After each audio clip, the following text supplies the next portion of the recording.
Hello दोस्तों, मैं राहुल कुमार पांडे। आज के इस वीडियो लेक्चर में मैं ज्योग्राफी का फोर्थ लेक्चर ला रहा हूँ। ठीक है, मैंने लिथोस्फीयर का सीरीज़ ऑफ लेक्चर अभी तक अपलोड कर दिया है, इसमें ये फोर्थ है। ठीक है, आज सब टॉपिक हमारा माउंटेन, प्लेट्यू और प्लेन्स के बारे में है।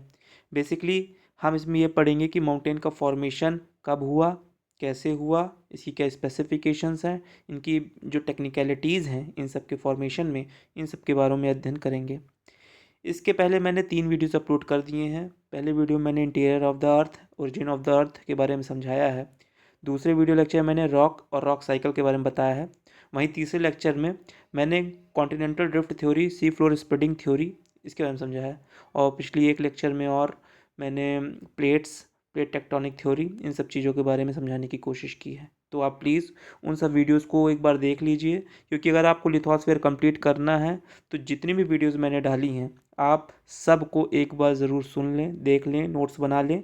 आपकी ज्योग्राफी पूरी तरह से इस सेक्शन के लिए कंप्लीट हो जाएगी। चलिए स्टार्ट करते हैं। आज के इस लेक्चर में मैंने जैसे बताया mountains, plateaus, plains, hills, important river of basins, इन सब के बारे में अध्ययन करेंगे। लैंड फॉर्म्स में बेसिकली माउंटेन्स के बारे में अगर हम देखें तो माउंटेन्स होते तो 4 प्रकार के हैं, लेकिन मोस्ट इम्पॉर्टेंटली हम 2 माउंटेन्स के बारे में पढ़ेंगे, जिसमें वो और जो रिमेनिंग 2 हैं वो भी कवर हो जाएंगे, फोल्ड माउंटेन्स और ब्लॉक माउंटेन्स। ठीक है, इसके अलावा रेजिडुअल माउंटेन और वॉल्केनिक माउंटेन भी होते हैं, जो दोनों इसी के अंडर मैं आपको समझाऊंगा। ठीक है, फोल्ड माउंटेन्स के बारे में पढ़ते हैं। तो फोल्ड माउंटेन्स बेसिकली क्या होता है कि जब ये फोल्ड माउंटेन्स फॉर्म होते हैं तो हमको ये याद रखना है कि वो किस फोर्स की वजह से फॉर्म हो रहे हैं। ठीक है, फोर्स बोलो, स्ट्रेस बोलो, तो बेसिकली इनमें जो फोर्स लगता है वो है हॉरिजॉन्टल फोर्स। ठीक है, उसको कंप्रेशन भी बोलते हैं। हॉरिजॉन्टल फोर्स क्यों, मैं आपको समझाता हूँ। मान लीजिए ये दोनों कॉन्टिनेंटल प्लेट हैं। ठीक है, ये 2 कॉन्टिनेंटल प्लेट हैं, इन दोनों में जब हम अगर इधर से भी एक फोर्स लगेगा, इधर से भी फोर्स लगेगा, ये दोनों पास में आएंगे, कोलाइड करेंगे। तो अगर हम दोनों के अपोजिट साइड से एक दूसरे डायरेक्शन में फोर्स लगा रहे हैं तो ये कहीं ना कहीं कंप्रेशन फोर्स या हॉरिजॉन्टल फोर्स कहलाता है। ठीक है, मैंने आपको कन्वर्जेंस बताया था पिछले वीडियो में। ठीक है, तो आप उसको एक बार देख लें। उस कन्वर्जेंस में मैंने ये बताया था कि कन्वर्जेंस बेसिकली 2 प्रकार के हम पढ़ेंगे, वो है इसमें ओसी कन्वर्जेंस और सी कन्वर्जेंस। ओसी में ocean continent convergence, continent continent convergence. ठीक है, बेसिकली क्या होता है, अगर ओशन और कॉन्टिनेंट, मान लीजिए ये ओशन की क्रस्ट है, ये कॉन्टिनेंट की क्रस्ट है, एक दूसरे से कोलाइड कर गई, टकराती हैं, तो बेसिकली ओशन क्रस्ट मैंने बताया था लार्जेस्ट वन होती है, सबसे बड़ी होती है एरिया में भी और डेंसिटी में भी बोल सकते हैं।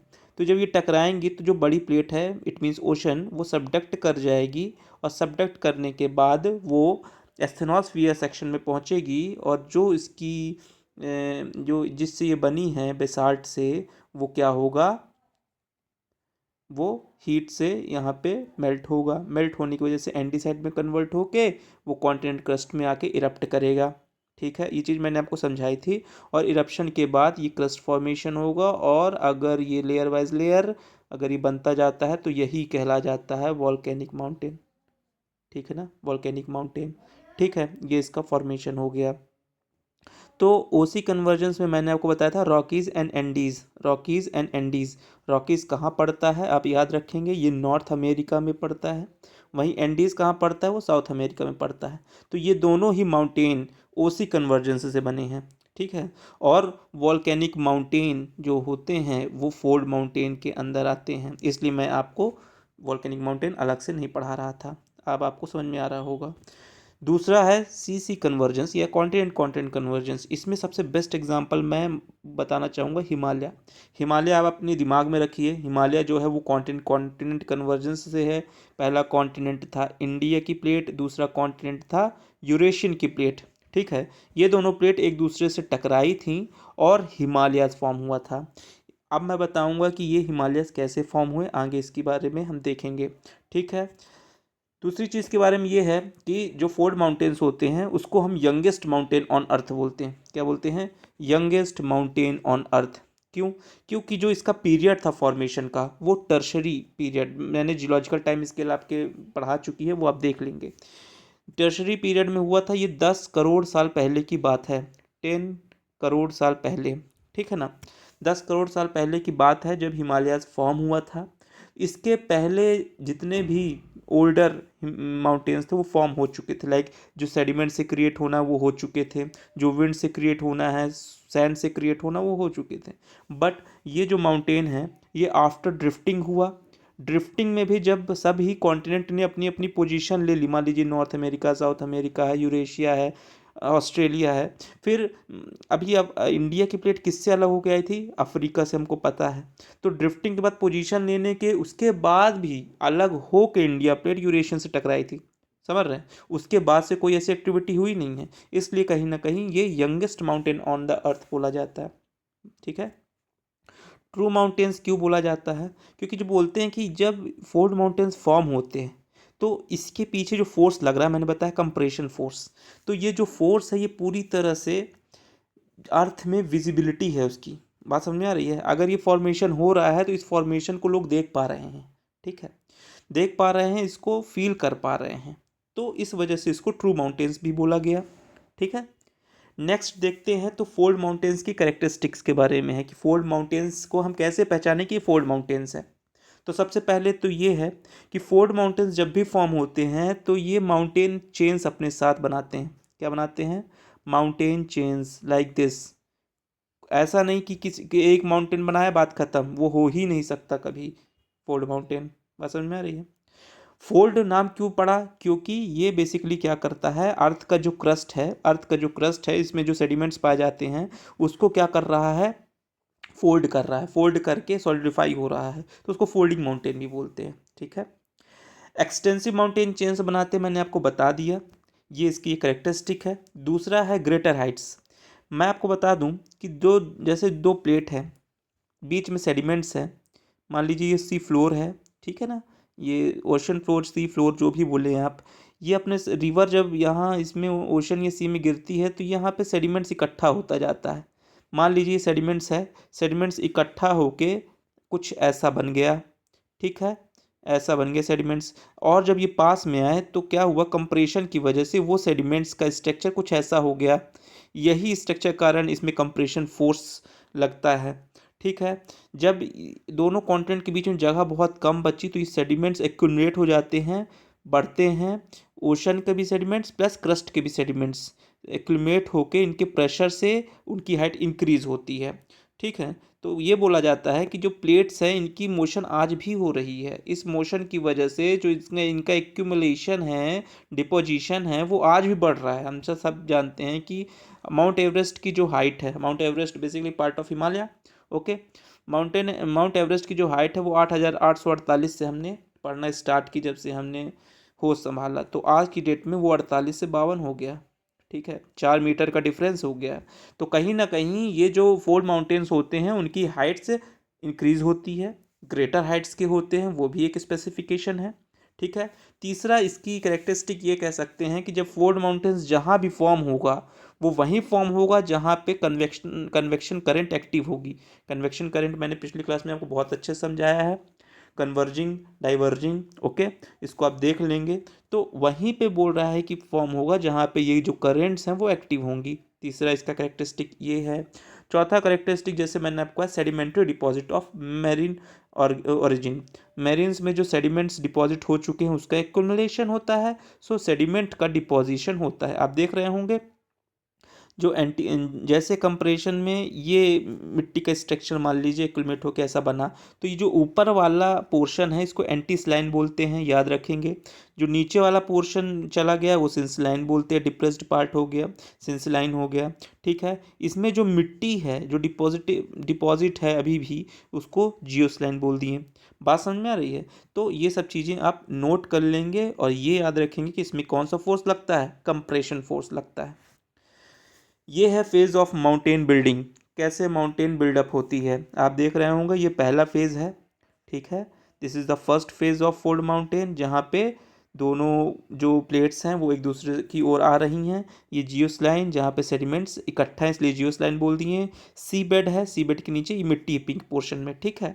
जब ये एक दूसरे के पास आए तो कुछ ये एंटीस्लाइन सिंसलाइन बनाना स्टार्ट कर दी, ऐसा कुछ स्ट्रक्चर क्रिएट हो गया। आफ्टर दैट जब दो कॉन्टिनेंट के बीच में जगह बहुत कम बची, नैरो स्टिक, उसके बाद इनका एक्यूमुलेशन स्टार्ट हो गया। एक्यूमुलेशन की वजह से माउंटेन बिल्डअप होना स्टार्ट हो गया, ठीक है ना। Here the sediments from land and ocean both are accumulate, जैसे मैंने कि आपको बताया, ठीक है। अगर हम नज़र डालें कि ये जो फोल्ड माउंटेन्स है बनना, तो हमको पता चल गया कि बनते कैसे हैं, कहाँ कहाँ है पूरे वर्ल्ड में, वो भी बहुत इंपॉर्टेंट है, ये आप याद रखेंगे। पूरे वर्ल्ड में ये अगर हम कॉन्टिनेंटल वाइज देखें तो नॉर्थ अमेरिका में हमको रॉकीज़ जो है वो इसका एग्जाम्पल परफेक्टली मिलता है। यूरोप में आप आल्प्स देख लो, फोल्ड माउंटेन है। साउथ अमेरिका में एंडीज़ देख लो, वो भी फोल्ड माउंटेन है। हिमालय जैसे आपको मैंने बताया ही। अफ्रीका में अगर फोल्ड माउंटेन ढूंढोगे आप तो Atlas mountain is the fold mountain, ठीक है। ये सब चीज़ें आप याद रखेंगे, एग्जाम में पूछ लिए जाते हैं। एटलस एटलस माउंटेन लोकेट कहाँ करता है, एटलस माउंटेन किस तरह का माउंटेन है, ठीक है। ग्रेट डिवाइडिंग रेंज जो कि ऑस्ट्रेलिया में पाया जाता है, ये भी एक प्रकार का फोल्ड माउंटेन है, ठीक है। फोल्ड माउंटेन्स ठीक है ये यंग है, बट कुछ फोल्ड माउंटेन्स ऐसे भी हैं जो कि ओल्डर हैं, ओल्डर पीरियड के, मतलब सबसे प्राइमरी स्टेज में इन्हीं माउंटेन्स बने होंगे। तो इसमें सबसे पहला माउंटेन हमको दिखता है वो है अपलाशियन माउंटेन, ये भी नॉर्थ अमेरिका का ही, सेंट्रल नॉर्थ अमेरिका में ये दिखता है। Ural mountain in Russia, Ural mountain के बारे में मैं आपको बताऊं कि यूराल माउंटेन रशिया और यूरोप के बीच में बॉर्डर बनाता है।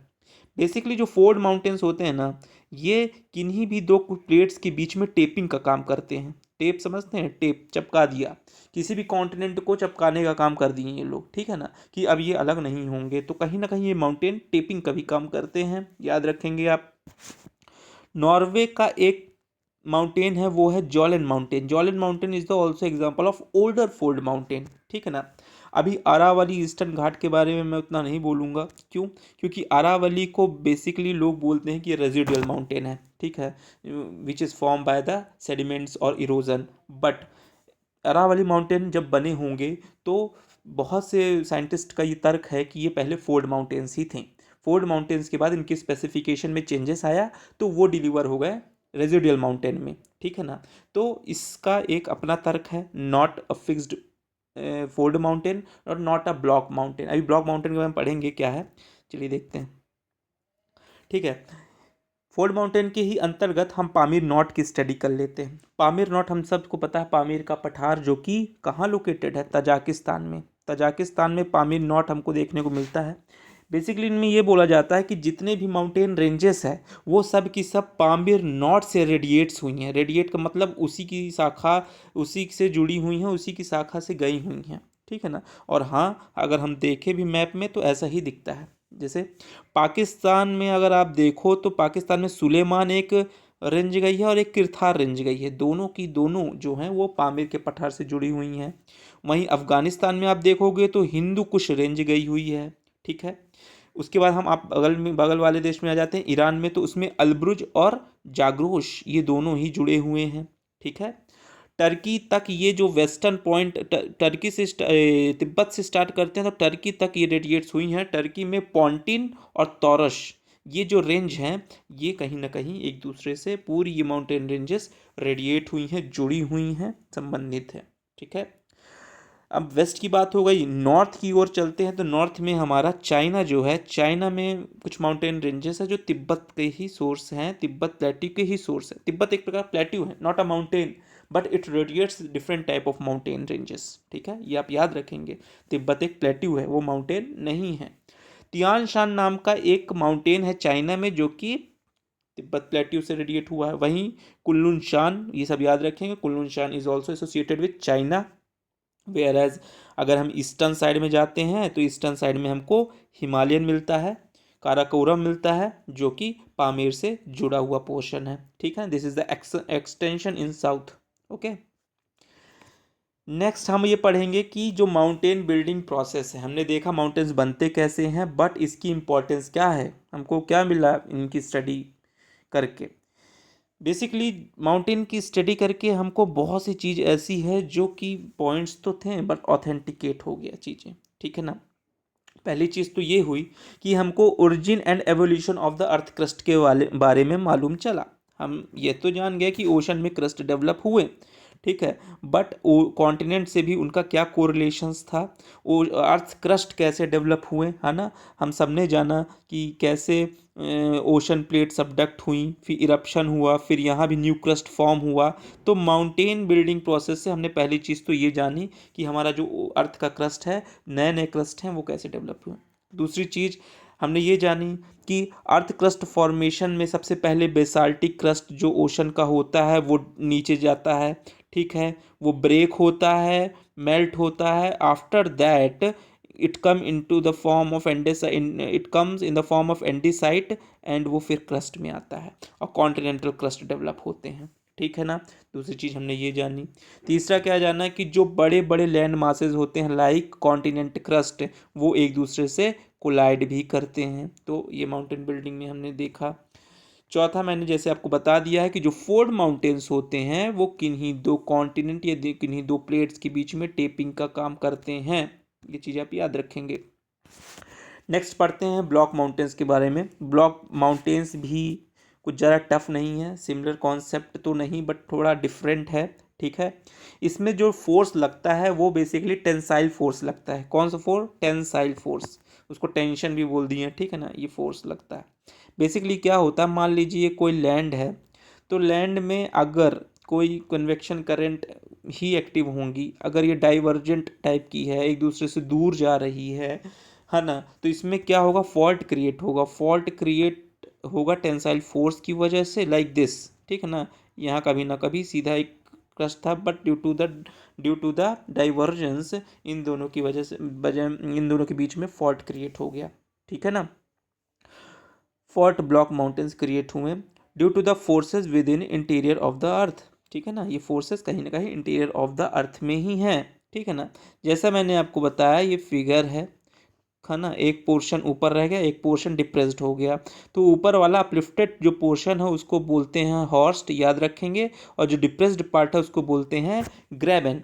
ग्रेबन डिप्रेस्ड पार्ट को बोलते हैं, और यही जो हॉर्स्ट है यही क्या हो जाता है, ब्लॉक माउंटेन हो जाता है। और यही जो ग्रेबन है यही क्या हो जाता है, रिफ्ट वैली हो जाता है। रिफ्ट वैली जैसा समझ रहे होंगे आप, विंध्या सतपुड़ा के बीच में नर्मदा नदी बह रही है, तो वो रिफ्ट वैली है। और विंध्या सतपुड़ा क्या है, वो ब्लॉक्स हैं, ब्लॉक माउंटेन्स हैं। आपको बात समझ में आ रही होगी।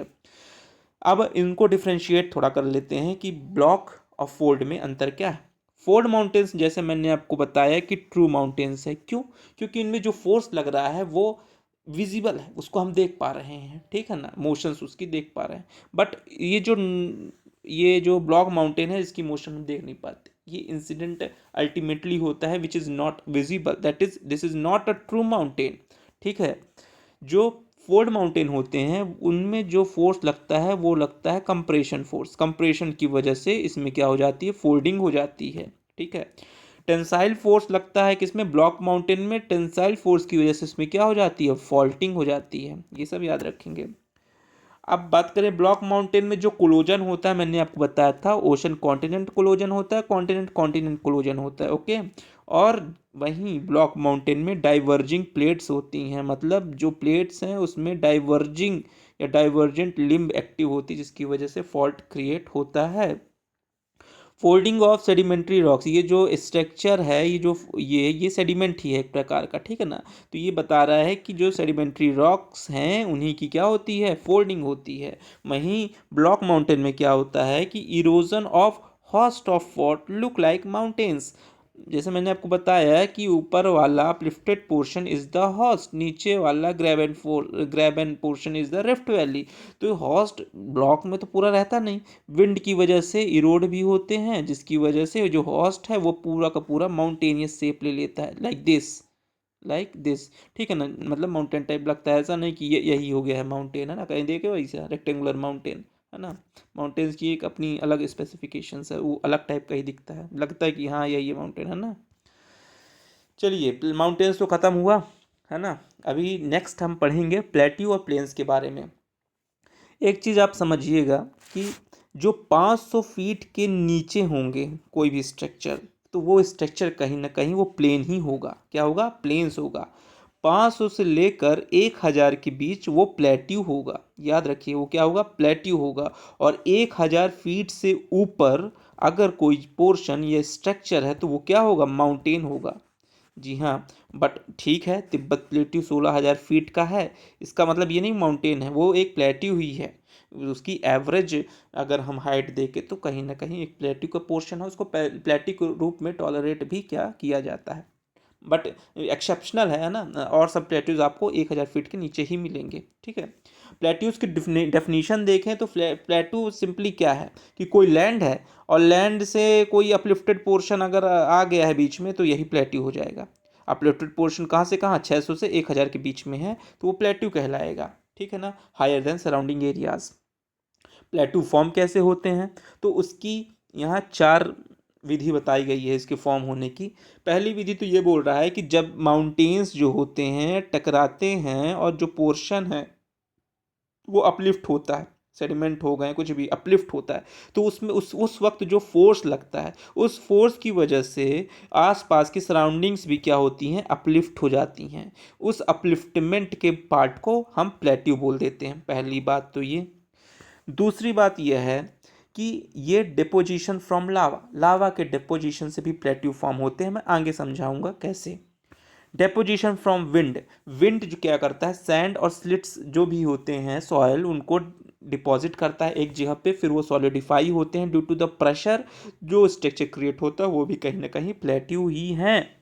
ठीक है, इरोडेड ड्यू टू ग्लेशियर, जो भी पोर्शन है मान लीजिए कभी वह हिल्स रहे होंगे, माउंटेन्स रहे होंगे, तो ग्लेशियर की वजह से इरोड हो गया, कट गया, छट गया, कहीं ना कहीं 600 से 1000 के बीच में आ गया ग्लेशियर्स की वजह से, इरोड इरोड मतलब इरोजन की वजह से, तो वो भी कहीं ना कहीं क्या होगा, प्लेट्यू होगा। ठीक है, इंटर माउंटेन प्लेट्यू ये मैं आगे आपको समझाऊंगा। This is the type of plateaus. पहला है इंटर माउंटेन प्लेट्यू, दूसरा है कॉन्टिनेंटल प्लेट्यू, तीसरा है ग्लेशियल प्लेट्यू और चौथा है लावा प्लेट्यू। ये सब आप याद रखेंगे, बहुत इंपॉर्टेंट है कितने प्रकार के प्लेट्यूज हैं और कहाँ कहाँ ये लोकेटेड हैं। ठीक है, तो इंटर माउंटेन प्लेट्यू के बारे में बता दूं कि मान लीजिए ये दो कोई माउंटेन है फॉर्म हो गए हैं, इनके बीच का जो अपलिफ्टेड पोर्शन है वो इंटर माउंटेन प्लेट्यू कहलाता है, लाइक दिस। इसमें भी आप देखिए कि सेम चीज़ है कि दो माउंटेन रेंज है, बीच में जो अपलिफ्टेड पोर्शन है वो इंटर माउंटेन प्लेट्यू हो गया। ठीक है, एग्जाम्पल मैं आपको आगे बताऊंगा। दूसरा हम देख लेते हैं कॉन्टिनेंटल प्लेट्यू, तो ये है कॉन्टिनेंटल प्लेट्यू। ठीक है ना, किन्हीं दो समुद्र सी के बीच में एक कॉन्टिनेंटल पोर्शन जो अपलिफ्टेड है वो कॉन्टिनेंटल प्लेट्यू है, लाइक मेडागास्कर एंड अनदर। ठीक है, आप इसमें मैं बताऊं कि इंटर माउंटेन प्लेट्यू के एग्जांपल बताऊं, मैंने बता दिया फाउंड बिटवीन द माउंटेन्स है ना। तो इसमें जो एग्जांपल है वो बोलीवियन प्लेट्यू, बोलीवियन प्लेट्यू जाहिर सी बात है बोलीविया में होगा, और बोलीविया कहाँ होगा, साउथ अमेरिका में होगा। ये सब इंटरलिंक्ड करते रहेंगे। एटलस खोल लीजिए आप, और जो भी ऐसे वर्ड्स दिखते हैं जो लोकेट करने लायक है तो लोकेट करते रहिएगा। ठीक है ना। दूसरा जो तिब्बतन प्लेट्यू है, this is also the example of inter mountain plateau. Columbia plateau America, Colorado plateau America, Anatolia plateau Turkey. ठीक है ना, ये सब प्लेट्यूज जो हैं ये आप लोकेट करते रहेंगे, इनका रेंज कहाँ से कहाँ तक है ये देखते रहेंगे। ठीक है, तिब्बतन प्लेट्यू के बारे में आपको मैं बता दूं तो तिब्बतन प्लेट्यू को हम क्या बोलते हैं, रूफ ऑफ द वर्ल्ड बोलते हैं। ठीक है ना, वो हाईएस्ट एंड लार्जेस्ट प्लेट्यू है। क्या है, हाईएस्ट भी है और लार्जेस्ट भी है, ये आप याद रखेंगे। और इसके बारे में बताएं कि तो तिब्बतन प्लेट्यू से जो बड़ी बड़ी रिवर्स हैं लाइक इंडस, ब्रह्मपुत्र, है ना, साल्वीन, मिकोंग, यांगटीजी, होंगे, होंगे मतलब समझते हैं येलो रिवर, ये सब का ओरिजिन तिब्बत प्लेट्यू से है। ठीक है ना। मोस्ट इम्पॉर्टेंटली मैं तिब्बत प्लेट्यू के बारे में बताऊं तो जो हमारे इंडिया मानसून है, इंडिया मानसून है जो हमारे इंडिया बारिश होती है, उसके पीछे का सबसे सॉलिड रीज़न है तिब्बत प्लेट्यू। कैसे, क्योंकि जो तिब्बत प्लेट्यू है बोलते हैं कि ये लो प्रेशर क्रिएट करता है, लो प्रेशर क्रिएट करता है, जिसकी वजह से मानसून अट्रैक्ट होते हैं, क्योंकि मानसून की तो हैबिट है कि भाई वो हाई प्रेशर से लो प्रेशर की आएंगे। ठीक है, उनका नेचर है, तो लो प्रेशर क्रिएट करने का काम तिब्बत प्लेट्यू करता है, जिसकी वजह से मानसून इंडिया में आते हैं और बारिश होती है। ठीक है, ये आप याद रखेंगे। तो तिब्बत प्लेट्यू के बारे में ये कुछ चीज़ें थी। नेक्स्ट देखते हैं तो कॉन्टिनेंटल प्लेट्यू है। कॉन्टिनेंटल प्लेट्यू जैसे मैंने आपको बताया, laccolith inside the earth comes to the surface due to the weathering. ठीक है। लैकोलिथ, अब मैंने आपको बताया कि भैया यहाँ भी समुद्र होगा, यहाँ भी समुद्र होगा, और यहाँ कुछ कॉन्टिनेंटल टाइप का फॉर्म हो जाएगा। लैकोलिथ क्या है, ये इंपॉर्टेंट है, तो मैंने अब बता दूँ लैकोलिथ क्या है। बेसिकली वॉल्केनो का पार्ट है, वॉल्केनो पढ़ाऊंगा तो इसको अच्छे से बताऊंगा, बट अभी ये जाने रहिए। मान लीजिए कि ये कोई क्या है, क्रस्ट, क्रस्ट के नीचे होता है मैग्मा, मैग्मा होता है। मैग्मा से ही क्या होती, लावा इरप्शन होता है। मैग्मा से लावा आया एंडीसाइट के फॉर्म में, तो उसको ऐसा तो नहीं है कि तुरंत आ गया, इसके बीच में बहुत से पार्ट में, लेयर्स में हमारा क्रस्ट है, परमेंटल है। तो क्या होता है कि जब ये लावा मैग्मा से आता है तो क्या कुछ कुछ लावा जो होते हैं विस्कस हो जाते हैं, मतलब उनकी फ्लो करने की कैपेसिटी क्या होती है, लेस हो जाती है, बट वॉल्यूम में ज़्यादा होते हैं। तो वो ट्रैप हो जाते हैं कहीं पे और ऊपर तक नहीं आ पाते। मान लीजिए यहाँ कहीं ट्रैप हो गया वो, या रुक गया, इसी पोर्शन को हम क्या बोल दिए, बैथोलिथ बोल दिए। ठीक है। कुछ कुछ होते हैं कि तो जो आ तो जाते हैं ऊपर तक, बट वो पूरी तरह से ज़मीन या क्रस्ट में नहीं आ पाते हैं, है ना, मतलब बस आना ही होता है, बट वो पहुंच नहीं पाते हैं ऊपर तक। तो वो लैकोलिथ कहलाता है। इस लैकोलिथ की वजह से फिर ये सॉलिडिफाई होते हैं, तो ये एक रॉक का रूप ले लेते हैं, सॉलिड रॉक का, जिसकी वजह से ये पोर्शन जो है अपलिफ्ट होता है। इस अपलिफ्ट पोर्शन को हम क्या बोल देते हैं, कॉन्टिनेंटल प्लेट्यू बोल देते हैं। और हम जानते हैं वॉल्केनिक एक्टिविटी मोस्टली क्या होती है, ओशन के आसपास होती है, ओशन सी के आसपास होती है, इसलिए कॉन्टिनेंटल प्लेट्यू को आप ऐसे समझ लेंगे। कॉन्टिनेंटल प्लेट्यू का हम कुछ एग्जांपल्स बताएं तो उसका एग्जांपल हमारा सबसे फेवरेट और सबसे बेहतरीन पार्ट है डेक्कन प्लेट्यू। सदर्न इंडिया का जो प्लेट्यूज हैं वो इसका परफेक्ट एग्जांपल है। दूसरा एग्जांपल है कटंगा प्लेट्यू, ये भी बहुत फेवरेट है कटंगा प्लेट्यू। कटंगा प्लेट्यू आपका अफ्रीका में लोकेट होगा, कॉन्गो जम्बेजी के पास। तीसरा है ओजार्क प्लेट्यू, अमेरिका में ही है, इथोपियन हाईलैंड्स इथोपिया में है। अब मैं इसमें आपको कुछ कटांगा प्लेट्यू के बारे में बता दूं, तो कटांगा प्लेट्यू अगर हम देखें तो इसमें भी बहुत सी रिवर्स जो हैं वो ओरिजिन है इनका। बेसिकली मोस्ट इम्पॉर्टेंटली कॉन्गो और जाम्बेजी रिवर इसका मेन चीज़ ये है ना, कॉन्गो और जाम्बेजी से निकलती हैं। इसके कटांगा प्लेट्यू के जो आसपास हैं डेंस इक्वेटोरियल फॉरेस्ट भी पाया जाता है ना, नोन फॉर रिसोर्सेज। और कटांगा प्लेट्यू में जो एक्सट्रैक्शन गोल्ड, डायमंड, कॉपर सबका पाया जाता है, मिनरल रिच प्लेट्यू है, ठीक है ना, तो ये आप याद रखेंगे, लाइक अवर छोटा Nagpur plateau. Okay, so next देखते हैं तो ग्लेशियल प्लेट्यू के बारे में है। ग्लेशियल प्लेट्यू की बात करें तो ये formed due to the glacially erosion. मैंने बताया ना आपको कि कोई हिल्स है, कोई बड़ा स्ट्रक्चर था प्लेट्यू से, बट वो ग्लेशियर की वजह से क्या हो गया, इरोड हो गया, विंड्स ग्लेशियर। सो उसके जो इरोडेड के बाद जो पोर्शन बचा उसको ग्लेशियल प्लेट्यू हम बोल दिए। ठीक है। उसका सबसे perfect example Garhwal plateau Uttarakhand में हमारे मिलता है, इंडिया में। अगर वर्ल्ड में देखो तो लॉरेशियन प्लेट्यू कनाडा में दिखता है, ठीक है। और लॉयस प्लेट्यू जो कि चाइना में है। लॉयस प्लेट्यू बेसिकली लॉयस पार्ट भी है प्लेट्यू का ही। इसका ये रहता है कि सॉइल और सेडिमेंट्स से जो फॉर्म होता है उसको हम बोल देते हैं लॉयस प्लेट्यू, ठीक है। लावा प्लेट्यू की बात करें तो लावा को मैं बता दिया हूँ कि भैया यहाँ पे आया क्या, वॉल्केनो, वॉल्केनो की वजह से लावा है ना निकला, लावा क्या फैल गया पूरा, बट ये हाइट गेन नहीं कर पाया, ठीक है ना। लावा फैल गया पूरा बट हाइट गेन नहीं कर पाया, ये सॉलिडिफाई हो गया, इसी को बोल दिए अपन लावा प्लेट्यू, ठीक है। इसका एग्जाम्पल अगर देखेंगे तो कोलंबिया स्नेक प्लेट्यू, अपना डेक्कन प्लेट्यू भी इसी का एग्जाम्पल है, और शान प्लेट्यू इसका एग्जाम्पल है। शान प्लेट्यू म्यांमार में है, आपको याद होना चाहिए, ठीक है ना। ये जो शान प्लेट्यू है इसके पास से साल्वीन रिवर गुजरती है, वही साल्वीन जो तिब्बत से ओरिजिन हुई थी, अभी मैंने आपको बताया था, ठीक है ना। इरावडी रिवर जो होती है ये भी इसी के शान प्लेट्यू के ईस्टर्न साइड से निकलती है। शान प्लेट्यू के बारे में बताऊं तो ये भी मिनरल रिच है, इससे जिंक, सिल्वर है ना, ये सब निकलता है, ठीक है। और इस शान प्लेट्यू के आसपास फॉरेस्ट है, डिसीजियस फॉरेस्ट, जो कि फेमस है, जो कि फेमस है किसके लिए, टीक के लिए। टीक को साल भी बोलते हैं अपन, उसके लिए फेमस है, ठीक है ना। तो प्लेट्यूज कहीं ना कहीं मॉनसून्स को भी अफेक्ट करते हैं, उसकी वजह से अच्छी खासी बारिश भी होती है, जिसकी वजह से फॉरेस्ट पाए जाते हैं, जिसकी और मिनरल रिच भी होते हैं। तो प्लेट्यूज की अपनी एक अलग अहमियत है, ठीक है। नेक्स्ट मैंने आपको दिखा दिया, और ये दूसरी पिक जो है वो ग्लेशियर प्लेट्यू की आप देख लेंगे, ठीक है। नेक्स्ट देखते हैं तो नेक्स्ट है प्लेन्स के बारे में। प्लेन्स के बारे में मैं बताऊं तो मैंने जैसे बताया कि 500 के जो नीचे है, 500 फीट के जो नीचे वाले स्ट्रक्चर्स हैं वो प्लेन्स कहलाते हैं।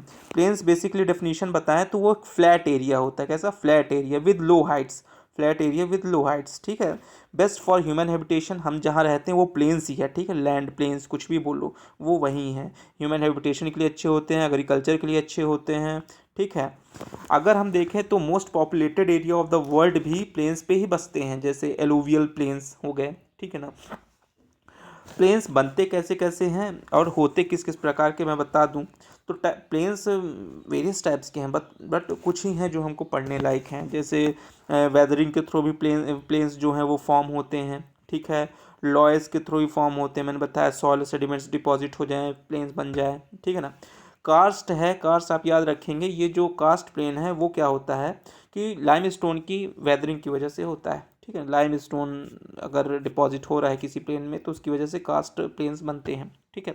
इरोजनल प्लेन्स हैं, है ना, कोई भी जैसे बड़ा प्लेट्यू है वो इरोड हो के उसकी हाइट छोटी हो गई, 500 फीट से नीचे चली गई, है ना, तो इससे क्या होगा, प्लेन्स क्रिएट हो जाएंगे ग्लेशियल इरोजन से। डेजर्ट प्लेन्स क्या होता है, डेजर्ट प्लेन बेसिकली अगर लैक ऑफ रिवर्स है, अगर वहाँ पे रिवर्स की लैकिंग है तो वहाँ पे डेजर्ट प्लेन बन जाएंगे।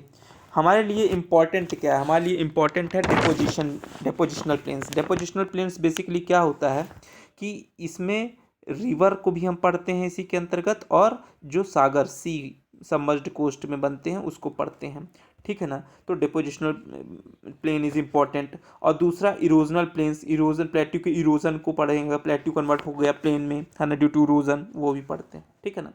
तो हम डिपोजिशनल प्लेन्स के अंतर्गत बहुत से बेसिन्स को देखेंगे यहाँ पे, और ये याद रखेंगे जो रिवर्स का बेसिन है वो डिपोजिशनल प्लेन्स में हम पढ़ते हैं, ठीक है। ये हैं कुछ important river basin of the world, ठीक है ना। मैंने कॉन्टिनेंट्स दिए हैं और इसी में मैंने कुछ इंपॉर्टेंट रिवर बेसिन्स लिखे हैं, वो आप देख लेंगे। एशिया, यूरोप, साउथ अमेरिका, ठीक है ना, ये सभी इसके पार्ट्स हैं। बेसिकली मैं कुछ चीज़ें और बताने वाला था पीछे प्लेट्यूज़ में। प्लेट्यूज़ बेसिकली क्या होते हैं कि इसमें 1/3 ऑफ द अर्थ लैंड, अर्थ का जितना भी लैंड है 30%, उस 30% के 1/3 में तो पूरे के पूरे क्या हैं, प्लेट्यू मिलते हैं, ठीक है ना। ये आप याद रखेंगे। दूसरा पॉइंट मैं ये बता रहा था कि जो डेक्कन प्लेट्यू होता है वो oldest plateau of the India है, ठीक है ना। Plateaus are rich in minerals, मैंने बताया, एंड हेल्पफुल फॉर मानसून्स, ये भी, ठीक है ना। फिर the lava plateaus like Deccan traps are rich in black soil, ठीक है। जो लावा प्लेट्यू होते हैं, लावा प्लेट्यू मैंने बताया आपको, लावा के से जो लावा निकलते हैं, है ना, अर्थ क्रस्ट पे आते हैं, उनके डिपोजिशन से सॉलिडिफाई होके वो ब्लैक सॉइल बनाते हैं। ब्लैक सॉइल मैंने आपको ये बताया था, ठीक है ना, ये बनता है, ये आप याद रखेंगे। लॉयस प्लेट्यू को मैंने बताया है कि सॉइल से सेडिमेंट्स लाते हैं तो वो सॉइल्स के साथ आते हैं, प्लेट्यू बनता है, तो हैंस वो क्या होंगे, मोस्ट फर्टाइल होगा उसका सॉइल, ठीक है ना, that are good for our many kind of crops, ठीक है ना। ये कुछ चीज़ें थी जो आप याद रखेंगे। नेक्स्ट है प्लेन्स, मैंने बता दिया। इंपॉर्टेंट रिवर बेसिन्स के बारे में है, आप देख लेंगे कि इन इंपॉर्टेंट रिवर बेसिन्स कहाँ कहाँ कौन कौन सी हैं। वैसे इंडस जो है एशिया में, गंगा ब्रह्मपुत्र, ठीक है, इंडस अपने इंडिया पाकिस्तान, गंगा ब्रह्मपुत्र भी अपने इंडिया में। यांगटीजी जो है ये आपका चाइना में है। इसके बारे में मैं बता दूं आपको कि ये 3rd लॉन्गेस्ट रिवर है, पहली नाइल दूसरी अमेजन, ये 3rd लॉन्गेस्ट रिवर है यांगटीजी। ये ओरिजिनेट कहाँ से होती है, तिब्बतन प्लेट्यू से होती है। संघाई आप सुने होगा, संघाई जो है वो इसी रिवर के तट पर है, ठीक है ना। मोस्ट नेविगेबल रिवर है यांगटीजी। नेविगेबल मतलब समझते हैं, जहाँ शिप भी चल जाए और उसके द्वारा कमर्शलाइजेशन जो ट्रांसपोर्ट है वो हो जाए तो वो नेविगेबल, तो मोस्ट नेविगेबल है। हाई एग्रीकल्चर कैपेसिटीज़ में है। 35% of Chinese people are locate around this, okay. तो ये सब कुछ चीज़ें हैं वो आप याद रखेंगे। दूसरी है Euphrates. Euphrates basically, Euphrates Turkey की है नदी, और टिग्रिस जो है वो इराक की है। इराक की कैपिटल क्या है, बगदाद। बगदाद इसी के नीचे है, मतलब टिग्रिस के तट पर ही है बगदाद, ठीक है ना। ये सब आप याद रखेंगे।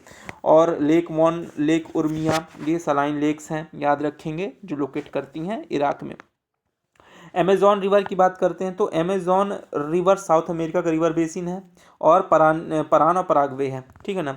अमेज़ॉन की बात करें तो अमेज़ॉन हम जानते हैं 2nd लॉन्गेस्ट है, ठीक है। इसमें जो इक्वेटोरियल रेन फॉरेस्ट है वो उसमें सबसे इम्पॉर्टेंट है सेल्वास। सेल्वास नाम की लकड़ी पाई जाती है अमेज़ॉन फॉरेस्ट में, ठीक है ना, बहुत इंपॉर्टेंट है शिप्स बनाने में, है ना। और इनमें जो प्रोडक्शन होता है सेल्वास फाउंड होता है, उसके आसपास जो रिच मिनरल्स हैं उनमें टिन को टीस नहीं करते हैं, एसेंस से करते हैं, ठीक है। और रबर ये सब मिनरल्स इनके आसपास पाए जाते हैं, ये आप याद रखेंगे। पेट्रोलियम रिजर्व पाया जाता है अमेज़ॉन के माउथ में, पेट्रोलियम रिजर्व ये याद रखेंगे। अमेज़ॉन में कुछ चीज़ें हैं जो आपको याद रखने योग्य हैं। एक प्लेट्यू है साउथ अमेरिका में, उसका नाम है माटो ग्रासो। क्या नाम है? माटो ग्रासो। माटो ग्रासो प्लेट्यू में ये फेमस है कि यहाँ गोल्ड रिजर्व पाया जाता है। एक्सट्रैक्शन तो हुआ नहीं है बट बहुत बड़ी मात्रा में है ना। नेक्स्ट देखते हैं, नॉर्थ अमेरिका में मिसिसिपी और मिसौरी है, ठीक है ना। ये इसमें जो ग्रास लैंड है वो याद रखेंगे आप, प्रेरीज बहुत पूछा जाता है, प्रेरीज ग्रास लैंड फेमस है। ये जो मिसिसिपी मिसौरी है, यहाँ गेहूँ और कॉटन, ठीक है, कॉर्न, ये बहुत फेमस है यहाँ पे। इंपॉर्टेंट सिटी मिसिसिपी मिसौरी के पास देखेंगे तो सेंट पिट्सबर्ग है, ऑर्लियंस है, न्यू ऑर्लियंस है, देन कंसास है, ठीक है ना। ये सब फेमस सिटीज़ हैं जो यहीं पे लोकेट करती हैं, तो आप ये सब देख लेंगे। यूरोप में आप देखेंगे डेन्यूब, राइन, रोन, पो, डॉन, ये सब यूरोपियंस रिवर हैं जो कि डिपोजिशनल प्लेन्स के अंतर्गत ही इन सबको पढ़ेंगे। आगे वाले चैप्टर में रिवर नहीं पढ़ा रहा हूँ, बस कुछ चीज़ें बता रहा हूँ आपको, ठीक है।